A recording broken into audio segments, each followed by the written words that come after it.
Passamos a apresentar Diocese em Evangelização.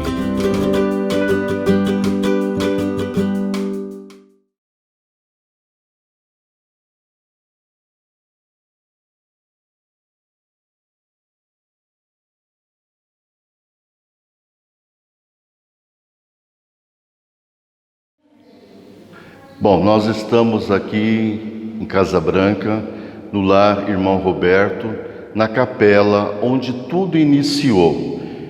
Haja vista que a pedra fundamental do lar está aqui debaixo do altar. Nela contém também uma relíquia, um pedaço de uma camisa que foi do Irmão Roberto. O Irmão Roberto Giovanni é filho de uma família de italianos, descendente da província de Campobasso.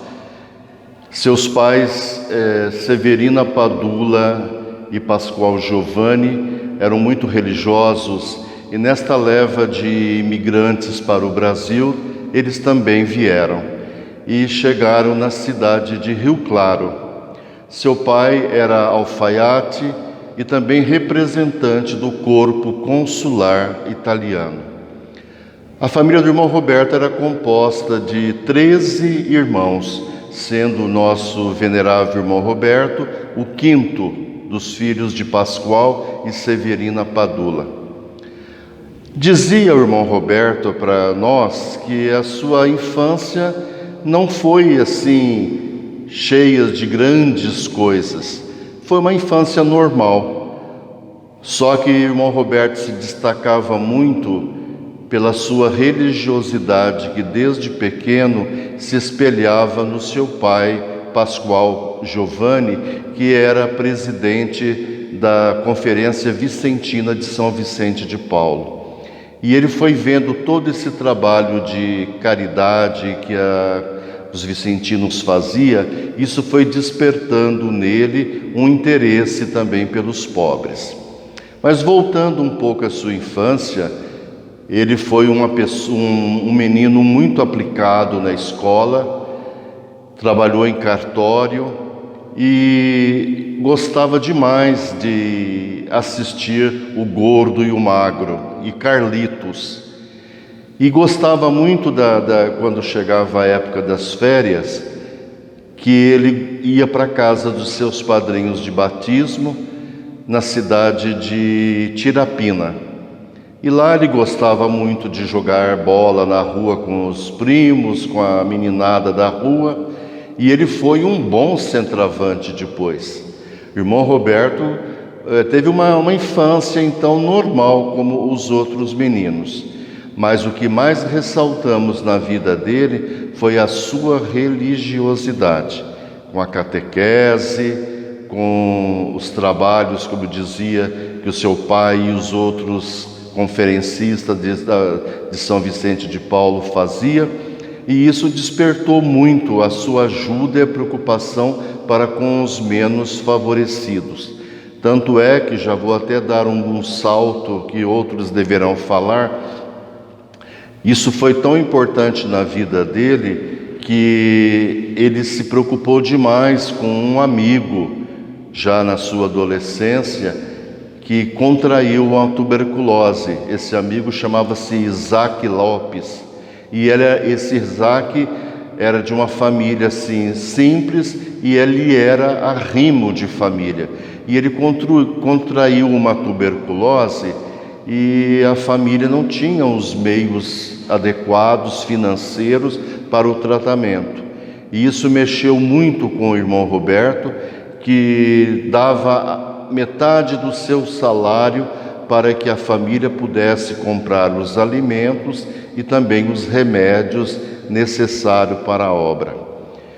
Eu vejo assim que essa preocupação do Irmão Roberto desde pequeno para com os menos favorecidos despertou aqui em Casa Branca após a sua morte, quando um grupo de casais pertencentes às equipes de Nossa Senhora tiveram uma ideia, além daquilo que o estatuto do movimento reza, eles criaram esse gesto concreto, construindo ou melhor, idealizando um lar para aquelas crianças que na época em que o irmão faleceu, eram muitos que viviam ao relento, alguns que até nós sabemos que dormiam no coreto da Praça da Matriz, e isso aí despertou. E a gente acredita que isso já era um gosto do irmão Roberto, para que se futuramente tivesse uma casa que cuidasse das crianças. E isso cresceu, hoje o lar é uma realidade. E a presença espiritual do irmão Roberto neste lar é uma coisa assim visível, porque nos momentos mais críticos da história do lar, desde a sua fundação, ele se fez presente. Em que sentido? Muitas vezes faltavam coisas na cozinha ou na despensa, o arroz que era pouco, que seria pouco para apenas 3 dias, a cozinheira ou as monitoras do lar pediam a intercessão do irmão Roberto, e isso era notório. 2, 3 dias depois chegava assim em quantidades que até ajudavam outras entidades da cidade. Conto agora o que uma das monitoras acabou de me contar um pouquinho antes de nós iniciarmos essa gravação, que agora, por ocasião do Natal, as crianças do lar recebem dos seus padrinhos uma sacola com presentes, com roupas, né? E um menino chegou para esta monitora e disse: "Ô tia, nós vamos ganhar também guaraná?" E isso nunca foi possível, porque são muitas as crianças, né?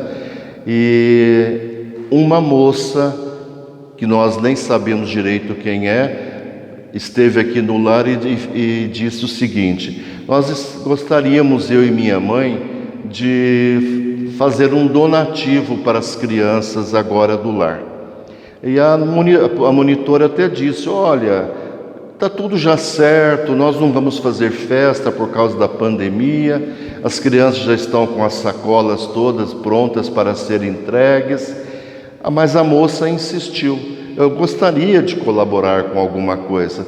Aí a moça pegou e disse: "Olha, então vamos fazer o seguinte, há aqui entre nós um garotinho que pediu um guaraná."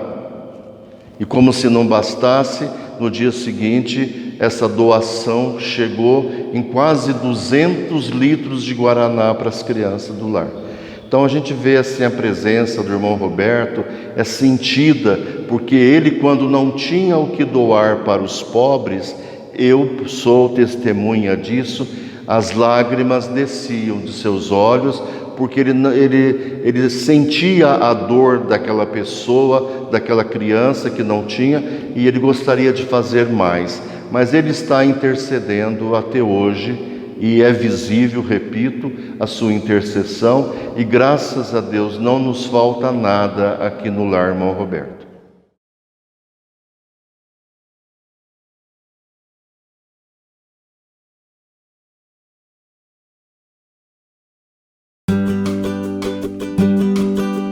Diocese em Evangelização.